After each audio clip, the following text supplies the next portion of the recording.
Hello बच्चों, हम पढ़ रहे हैं कैपेसिटर एंड डाइलेक्ट्रिक्स। तो अब हम यहाँ पर आपके साथ डाइलेक्ट्रिक डिस्कस करेंगे। तो बच्चों, ये टर्म जो है डाइलेक्ट्रिक, ये दो वर्ड से मिलके बनी है, डाया एंड इलेक्ट्रिक। डाया का मीन्स टू, इलेक्ट्रिक का मीन्स चार्ज, यानी टू चार्ज। तो अब इसको हम जब समझते हैं, बेसिकली ये टू चार्ज को है क्या, या डाइलेक्ट्रिक एग्जैक्टली है क्या। So in general, in dielectric material, effectively there are no free electrons. यानी डाइलेक्ट्रिकल मटेरियल के अंदर फ्री इलेक्ट्रॉन्स नहीं होते हैं, और ऐसे मटेरियल्स जिसमें फ्री इलेक्ट्रॉन्स ना हो, ऐसे मटेरियल को बच्चों हम इंसुलेटिंग मटेरियल्स बोलते हैं। So dielectric materials are basically two types. तो अब हम डाइलेक्ट्रिक मटेरियल्स को टू टाइप्स में कैटेगराइज कर सकते हैं। तो बच्चों, यहाँ पर इसकी टू टाइप्स की कैटेगरी हैं। First is the non polar dielectric material, second one is the polar dielectric materials. तो बच्चों, देखते हैं ये नॉन पोलर डाइलेक्ट्रिक मटेरियल्स क्या होते हैं। So in non polar dielectric materials, so material made with such type of molecules in which center of positive charge and center of negative charge are coincides। जानी बच्चों, आपका non polar dielectric materials कुछ इस तरह के molecules से मिलकर बने होते हैं, यानी उन मॉलिक्यूल के अंदर सेंटर ऑफ पॉजिटिव चार्ज और सेंटर ऑफ नेगेटिव चार्ज एक ही पॉइंट पर होता है। जनरली ये आपके मोनो एटॉमिक मॉलिक्यूल्स होते हैं, यानी ऐसे मॉलिक्यूल्स जो केवल सिंगल एटम से बने हैं, यानी मॉलिक्यूल के अंदर केवल एक एटम है।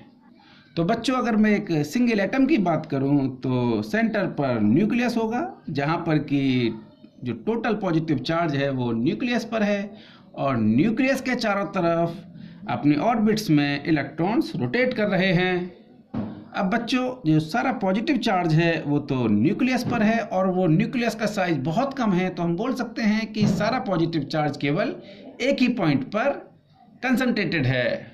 अब बच्चों, आपने सेंटर ऑफ मास का कॉन्सेप्ट 11th क्लास में पढ़ा है, यानी ये बहुत सारे पार्टिकल्स हैं जिनके मासेस डिफरेंट डिफरेंट हैं। तो अब इस सिस्टम ऑफ पार्टिकल का एक ऐसा पॉइंट होगा जहां पर कि हम पूरे मास को एक ही पॉइंट पर लगता हुआ कंसीडर करेंगे, यानी एक ही पॉइंट पर उसको कंसंट्रेटेड कंसीडर करेंगे। तो ऐसे पॉइंट को हम सेंटर ऑफ मास बोलते हैं, जो कि 11th क्लास में मैंने आपको डिटेल में पढ़ाया है। अब बच्चों, मैं इस इलेक्ट्रॉन्स की बात करता हूं जो कि अपने ऑर्बिट्स में रोटेट हो रहे हैं। तो बच्चों, ये जो इलेक्ट्रॉन्स ऑर्बिट्स में रोटेट हो रहे हैं, तो हम एक ऐसा पॉइंट कंसीडर कर सकते हैं जहां पर कि ये सारा नेगेटिव चार्ज एक्ट करता हो, यानी कंसंट्रेटेड हो। तो उस पॉइंट को हम centre of charge of the electrons बोलेंगे। अब अगर centre of charge of the electrons and centre of charge of the nucleus अगर एक ही पॉइंट पर लाई करते हैं, तो हम बोलेंगे कि centre of positive charge and centre of negative charges are coincide. तो बच्चों, ऐसे मॉलिक्यूल्स जिसमें centre of positive charge and centre of negative charge एक ही पॉइंट पर कोइंसाइड करता है, तो ऐसे मॉलिक्यूल को हम जनरली बच्चों नॉन पोलर मॉलिक्यूल बोलेंगे। और ऐसा मटेरियल जो इन नॉन पोलर मॉलिक्यूल से मिलके बना है, उसको हम नॉन पोलर डाइलेक्ट्रिक मटेरियल बोलेंगे। अब बच्चों, हम चर्चा करेंगे polar dielectric materials. So materials made with such type of molecules in which center of positive charge and center of negative charge are not coincides। जानी बच्चों, नॉन पोलर में हमारा centre of positive charge and centre of negative charge एक ही point पर था, लेकिन अगर हम बात करें पोलर डाइलेक्ट्रिक मटेरियल्स की, यानी पोलर डाइलेक्ट्रिक मटेरियल्स इस तरह के मॉलिक्यूल्स से मिलकर बने हैं जहां पर कि centre of positive charge and negative charge एक पॉइंट पर नहीं है। तो एग्जाम्पल के तौर पर हम एक वाटर मॉलिक्यूल को ले लेते हैं।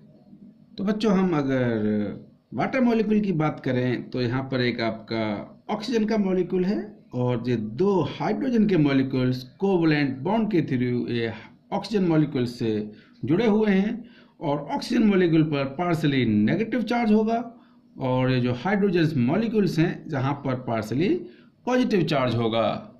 तो बच्चों जहां पर आपका centre of positive charge and centre of negative charge एक पॉइंट पर कोइंसाइड नहीं कर रहे हैं, तो आपका ये इस तरह के मॉलिक्यूल्स हम बोलें वाटर मॉलिक्यूल आपका पोलर डाइलेक्ट्रिक मॉलिक्यूल है।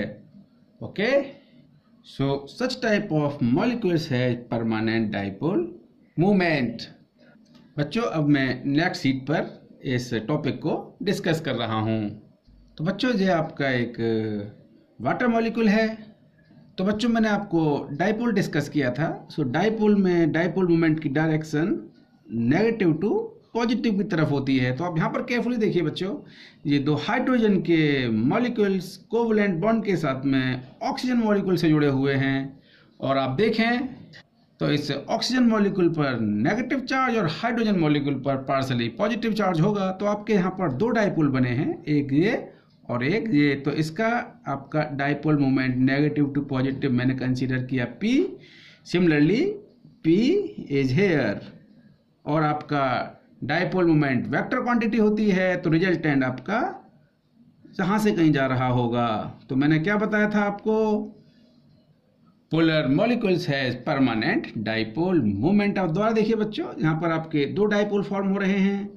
फर्स्ट डाइपोल जिसका कि डाइपोल मोमेंट आपका की डायरेक्शन जो है ऑक्सीजन मॉलिक्यूल से हाइड्रोजन मॉलिक्यूल की तरफ है। सेकंड डाइपोल ये देखिए आप, यहाँ पर जो आपका डाइपोल फॉर्म हो रहा है, डाइपोल मोमेंट की डायरेक्शन ऑक्सीजन मॉलिक्यूल से हाइड्रोजन मॉलिक्यूल की तरफ है। क्योंकि आपका डाइपोल मोमेंट वेक्टर क्वांटिटी है, तो इन दोनों डाइपोल मोमेंट का रिजल्टेंट कहीं बीच से जा रहा होगा। So this is the resultant dipole moment of water molecule.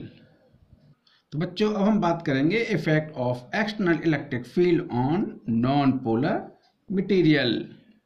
सो बच्चों, in non-polar molecules center of positive and negative charges coincides, जो मैं आपको बताया था। but when these type of molecules placed in electric field, then electrons charge distribution is slightly shifted opposite to the electric field, then molecules polarized। यानी बच्चों ये कोई non polar material का मॉलिक्यूल है और पॉजिटिव चार्ज सेंटर पर है, और जो इलेक्ट्रॉन्स हैं आउटर मोस्ट ऑर्बिट में रिवॉल्व कर रहे हैं। तो यहाँ पर आपका centre of positive and negative charge एक ही पॉइंट पर है, तो अभी हम बोल सकते हैं कि इसका डाइपोल मोमेंट 0 है। अब बच्चों इस मॉलिक्यूल को या हम बोलें कि वो मटेरियल जो इस तरह के मॉलिक्यूल से बना है एक्सटर्नल इलेक्ट्रिक फील्ड में रखते हैं। तो बच्चों जब ये मॉलिक्यूल एक्सटर्नल इलेक्ट्रिक फील्ड में रखा हुआ है, तो जो सेंटर पर पॉजिटिव चार्ज है उस पर इलेक्ट्रिक फील्ड की डायरेक्शन में फोर्स लगेगा, और जो इलेक्ट्रॉन्स हैं उस पर इलेक्ट्रिक फील्ड की अपोजिट डायरेक्शन में फोर्स लगेगा। अब बच्चों क्या होगा कि जो मॉलिक्यूल के जो इलेक्ट्रॉन्स का चार्ज है वो इलेक्ट्रिक फील्ड की अपोजिट डायरेक्शन में स्लाइटली डिफ्लेक्ट होगा, यानी नेगेटिव चार्ज इलेक्ट्रिक फील्ड की डायरेक्शन में डिफ्लेक्ट होगा, इलेक्ट्रिक फील्ड की अपोजिट डायरेक्शन में डिफ्लेक्ट होगा, और न्यूक्लियस पर फोर्स इलेक्ट्रिक फील्ड की डायरेक्शन में लग रहा है, तो जो पॉजिटिव चार्ज है वो इलेक्ट्रिक फील्ड की डायरेक्शन में लिटिल डिफ्लेक्ट होगा। अब सेंटर ऑफ नेगेटिव चार्ज और पॉजिटिव चार्ज आपका एक पॉइंट पर कोइंसाइड नहीं करेंगे, यानी centre of positive and negative charges are at different point. और ये कंसीडर किया कि ये सेंटर ऑफ नेगेटिव चार्ज है, ये सेंटर ऑफ पॉजिटिव चार्ज है, और डाइपोल मोमेंट की direction negative charge to positive charge होती है।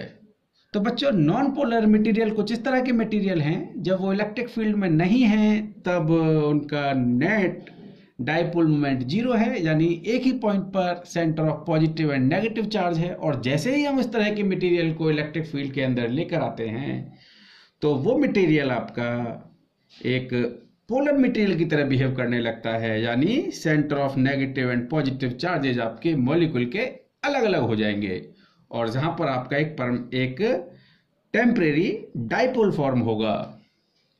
सो बच्चों this is the basics of the dielectric material.